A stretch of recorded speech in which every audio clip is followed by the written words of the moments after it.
Hello aspirants, welcome to Simran IAS YouTube channel. This is video lecture on Learn by Map History. इस lecture में आज हम Sangam age के बारे में पढ़ेंगे. संगम एज की polity, literature, economy, everything from the prelims and UPSC mains point of view because this is very important topic. इस बार भी प्रीलिम में जो क्वेश्चन आया था हम वो एंड में डिस्कस करेंगे. तो संगम एज का नाम संगम क्यों पड़ा?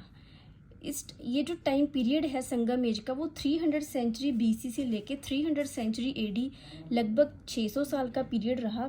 संगम इसलिए नाम पड़ा क्योंकि इस टाइम पे जो तमिल पोइट्स थे वो एक असेंबली में इकट्ठे होते थे. ऐसी 3 असेंबलीज हुई जिसमें तमिल लिटरेचर जो था वो लिखा गया. तो उसी के नाम पे इस टाइम पीरियड का नाम संगम एज पड़ गया. इस टाइम पे 3 चीफ तमिल किंगडम्स थी जो मेन थी, चेरास, चोलास, पांड्यास. ये बहुत इंपॉर्टेंट है. इनका रॉयल एम्बलम क्या है, कौन कौन से इम्पोर्टेंट पोइट्स थे, कौन कौन से इम्पोर्टेंट पोर्ट्स थे जहाँ पे ट्रेड होता था, वो हम सब इसमें आगे पढ़ेंगे. हमें इसके बारे में इंफॉर्मेशन हाथी गुफा जो इंस्क्रिप्शन है जिसके बारे में हमने बार बार हिस्ट्री में पहले भी पढ़ा है उससे हमें इंफॉर्मेशन मिलती है. और संगम डायनेस्टीज देखते, 3 मेजर डायनेस्टीज थी उस टाइम पे. चेरास जो था आज के टाइम पे मॉडर्न केरला, आप ये लर्न बाय मैप हिस्ट्री का जो है उसमें देख सकते हो. केरला के एरिया में चेरास रूल करते थे. कैपिटल जो थी वो इनकी वणजी थी. चेरा सिंगुतम थे वो इनके मेन किंग थे, चेरा सुंगुतम. और इनके बारे में जो इनकी जो अचीवमेंट्स हैं वो एपिक शिल्पादि कर्म में लिखी हुई हमें मिलती हैं. इंपॉर्टेंट सी पोर्ट्स हैं मुसरी एंड तोंडी. ये यूपीएससी प्रीलिम में क्वेश्चन आ सकता है. और इनका एम्बलम बो एंड एरो था, मतलब तीर कमान. फिर चोलाज हैं.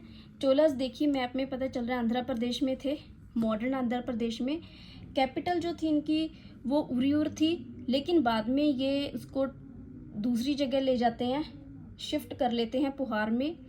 और जो इनके मेजर जो इम्पोर्टेंट रूलर थे वो करिकाल थे. पतिनी पलाई एक बुक है जिसमें उनकी लाइफ और मिलिट्री अचीवमेंट्स किंग करिकाल की हमें लिखी हुई मिलती हैं. उस बुक का नाम है पतिनी पिलाई. आप इस एलबीएम में देख सकते हैं. मिलिट्री और जो लाइफ है, मिलिट्री अचीवमेंट्स है किंग करिकाल की इसमें डिस्कस की हुई हैं. फिर हमें ये भी पता चलता है कि इस टाइम पे ट्रेड और कॉमर्स जो था वो बहुत प्रॉस्पर हुआ.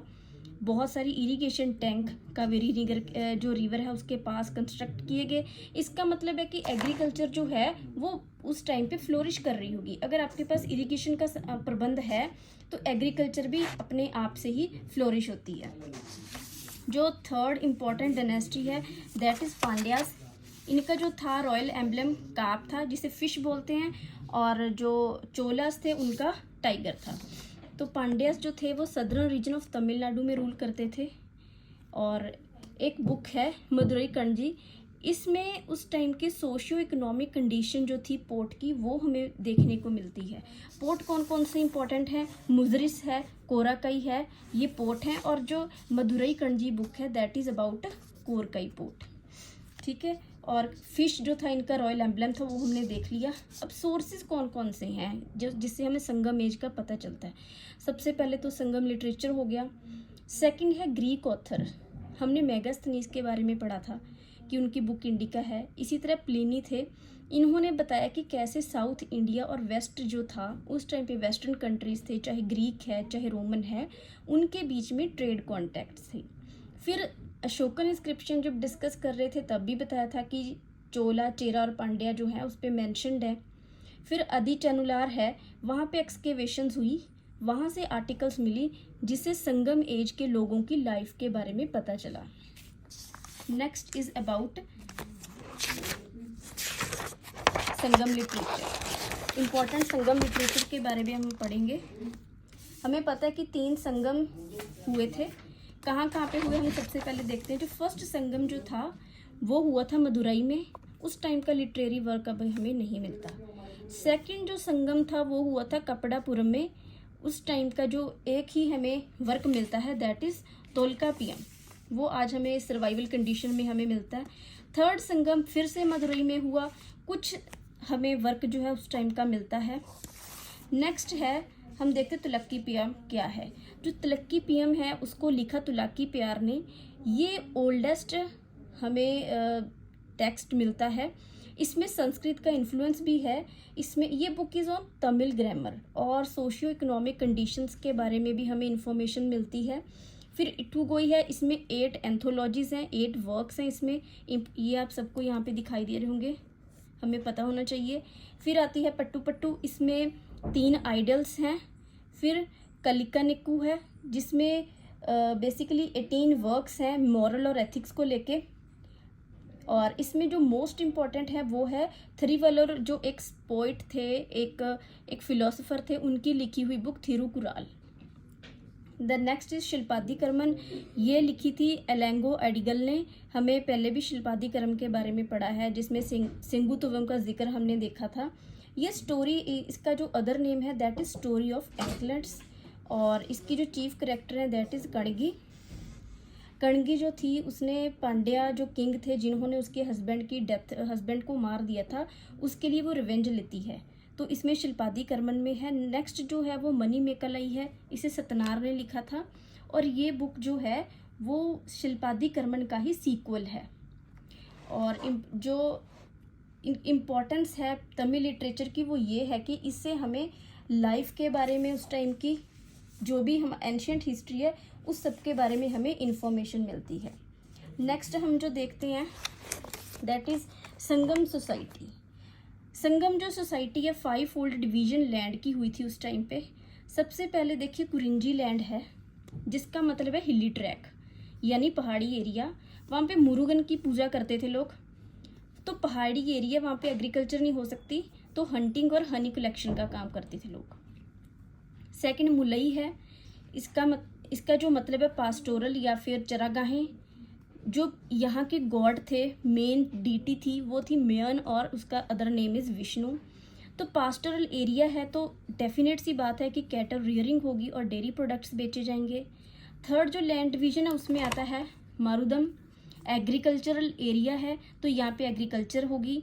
फिर नेडाल है जिसका मतलब है कोस्टल एरिया यानी कि समुद्र के पास वाला एरिया। गॉड जो है वरुणा है और समुद्र के पास वाला एरिया है, तो यहाँ पे भी ऑब्वियस ही बात है फिशिंग और सॉल्ट मैन्युफैक्चरिंग होगी। जो लास्ट वन दैट इज़ पलाई, ये डेजर्ट एरिया है, तो यहाँ पे लोगों के पास कोई काम नहीं था तो वो लोग बेसिकली रॉबरी वगैरह करते थे। अब हम संगम पॉलिटी एंड एडमिनिस्ट्रेशन देखते हैं। हेरिडिटरी मोनार्की थी, मतलब किंग रूल करता था और उसका आगे बेटा किंग बन जाता था। हर डायनेस्टी का एक एम्बलम था, रॉयल एम्बलम। किंग जो था उसको 5 ऑफिशियल्स की बॉडी थी जो उसको असिस्ट करती थी, ये उनके नेम हैं। मिनिस्टर्स को एमाइचार बोलते थे, प्रीस्ट का नाम अथनार था, स्पाइस थे, एनवॉयस थे, सेनापति थे, उनके पास एक रेगुलर आर्मी थी। तो दो चीफ सोर्स ऑफ रेवेन्यू था वो लैंड रेवेन्यू था। रोड्स और हाईवेज भी मेंटेन हो रहे थे। जो मेजर इंपोर्ट्स होते थे उस टाइम पे वो हॉर्सेस थे, गोल्ड, स्वीट वाइन।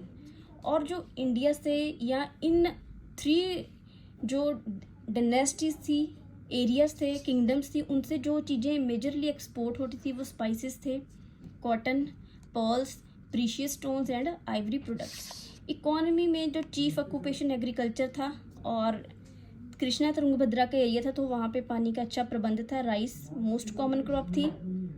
पुहार जो था वो इम्पॉर्टेंट प्लेस था फॉरेन ट्रेड के लिए। पोर्ट्स वेरी इंपॉर्टेंट, अगेन सिंग वेरी इंपॉर्टेंट, हमें पता होने चाहिए। फिर हमें कुछ गोल्ड और सिल्वर कॉइन मिले रोमन किंग से। इससे पता चलता है कि जो इंटरनल ट्रेड तो था ही, एक्सटर्नल ट्रेड भी अदर कंट्रीज़ के साथ फ्लोरिश हो रहा था।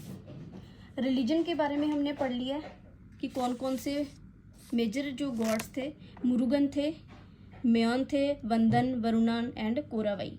एक और प्रैक्टिस पता चलती है दैट इज़ हीरो स्टोन और नाडुकल वर्शिप। इसका मतलब ये है कि जो भी उस टाइम वॉर में जो सोल्जर्स थे, ब्रेव्स थे, वो उनकी डेथ हो जाती थी तो उनकी मेमोरी में ना एक स्टोन इरेक्ट कर दिया जाता था, उसे हीरो स्टोन बोलते हैं। एक तुलक्का पीएम में 4 कास्ट की बात हुई है। अरासार जो थे वो रूलिंग क्लास थे, अथनार थे, वनिगर थे और वेलालार जो एग्रीकल्चरिस्ट थे। संगम एज का डिक्लाइन होने के बाद कलाभ्रास आते हैं, वो लगभग 300 AD से लेकर 600 AD तक रूल करते हैं। अब एंड में मैं जो क्वेश्चन डिस्कस करने वाली हूँ यूपीएससी प्रीलिम्स में इस बार 2022 में क्वेश्चन आया था कि कौन सी स्टेटमेंट है संगम लिटरेचर की ठीक है। तो फर्स्ट स्टेटमेंट थी कि संगम लिटरेचर से हमें सोशल क्लासिफिकेशन के बारे में पता चलता है। एक थी कि इस जो संगम लिटरेचर है उसमें रेफरेंस कोई नहीं है मटेरियल कल्चर को लेके। एक थर्ड जी जो थी कि there is no reference to warrior ethics. तो इसमें से जो करेक्ट ऑप्शन है सोशल क्लासिफिकेशन वाली, वो कैसे करेक्ट आपको कैसे पता चलेगा, वो हमने इस एलबीएम में मेंशन किया हुआ है। If you have read this statement कि यस तुलक्का पीएम में सोशल जो क्लासिफिकेशन है 4 फोल्ड बताई हुई है, then automatically you can correct that option. Okay, तो एस्पिरेंट्स इस लेक्चर में इतना ही। नेक्स्ट हम नेक्स्ट वीडियो में डिस्कस करेंगे। Thank you for watching.